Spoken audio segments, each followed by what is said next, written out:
My 2 years adventure video. Hindi naman 2 years agad. In advance ko na. Nakakasawa kasi lagi pagka today's video. So ito, ngayon, hindi lang kalukuhan ang matututunan nyo. Marami kayong matututunan sa pagta-travel, sa mga bansa, at iba pa. So, watch, learn, and laugh. Yay! Sino nga ba ang ayaw mag-travel sa iba't ibang bansa? Char! Yayamanin! Di ikaw na. Siyempre, aminin natin, lahat tayo gusto makapag-travel sa iba't ibang bansa. Diba? Hindi naman yun pwede na puro ka lang save or tsaka ka magta-travel pagka machanders ka na, pagka uugod-ugod ka na.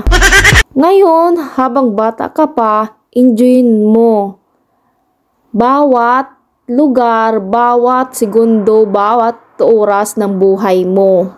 Hindi kung kailan ka na uugod-ugod, tsaka ka mag-i-enjoy or pupunta kung saan-saan. Hindi naman ata maganda yung tingnan, diba? So, depende pa din.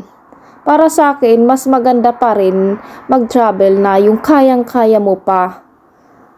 Man, ang mga pagkain na talagang sobrang sasarap. Tulad nitong lobster na to. Gusto ko nang mag-swimming dyan kasama nila. So, ito dito ngayon sa Venice, Italy. O diba, napakaganda. Talaga naman, sino ang ayaw ng ganito? 'Di ba? Alam nyo naman na halos lahat tayo mga bata kilala lang ang Italy, tsaka France. O yun lang talaga din yung kilala ko tsaka USA. Nung bata pa ako. Kasi Amerikano, na kahit hindi naman tiga-Amerika, Amerikano yung tawag natin pag nakakita ng foreigner. 'Di ba? Kahit tiga Sweden, kahit tiga Norway, Amerikano yung tawag natin. May tawag pala dun sa kanila. Kung tiga Sweden sila, Swedish. Kung tiga Norway, Norwegian. Ganun. Wow! So ito, dito tayo sa Copenhagen, Denmark. Ito yung tinatayaan ko. Ito yung pinakasikat na tourist spot sa Newhavn.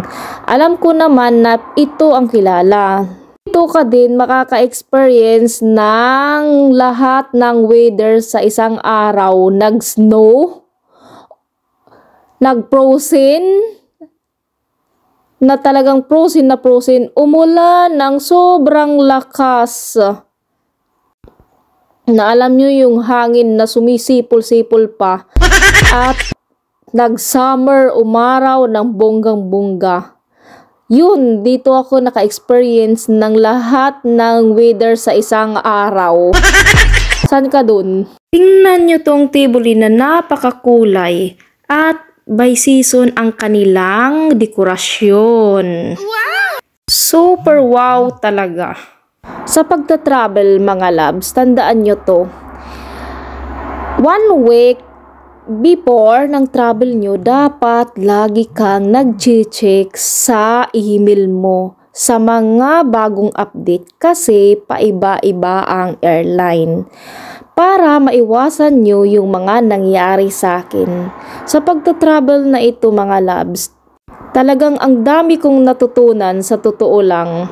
Dapat bibili ka ng ticket mo maaga pa lang, mga 2 to 3 months para makamura ka. At wag na wag kang bibili ng ticket na sobrang mura. Tandaan mo po yan.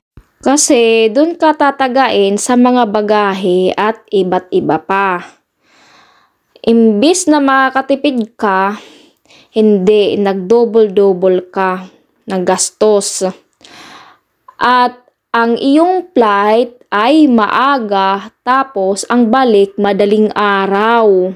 Imbis na mai-enjoy mo pa yung araw na yun ay hindi na kasi madaling araw nga ang balik nyo.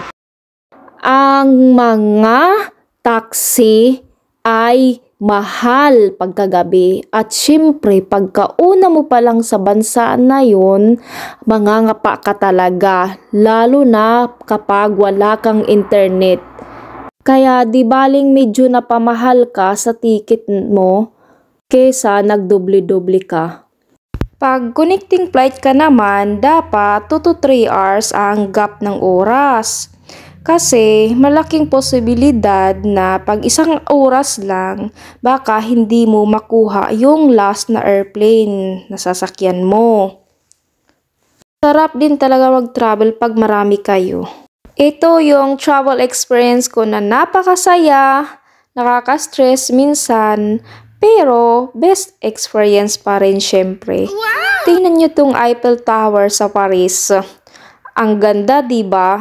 Sa mga Hollywood lang yan or sa palabas lang nakikita. Ngayon, nakapunta ako dyan. Di ko naman yan ini-expect na naggagandahang mga building, mga ilaw. Sobrang gaganda talagang mga lugar. A total of 12 countries. Wow!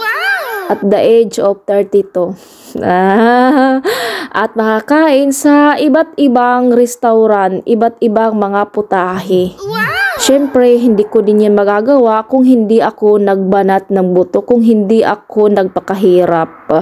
Tandaan nyo po yan, kapag may hirap, mayroong tiyaga, mayroong kaginhawaan. At dapat, siyempre, budget din tayo. At ito din tandaan nyo sa pagbabiyahe, huwag kayong magbabiyahe na ang pera nyo ay sakto lang. Dahil baka hanggang airport lang kayo or doon lang kayo sa airport na kinuktining flightan nyo. Yun na, hindi na tuloy ako nakapagsalita ng maayos. Yes, totoong-totoo po yan. That's all of my experience at experience ng ibang mga kaibigan ko. Kasi syempre maganda yung marami kang nakakausap. Yan ang video ko at sana may natutunan, nag-enjoy ka at nakarating ka sa iba't ibang bansa.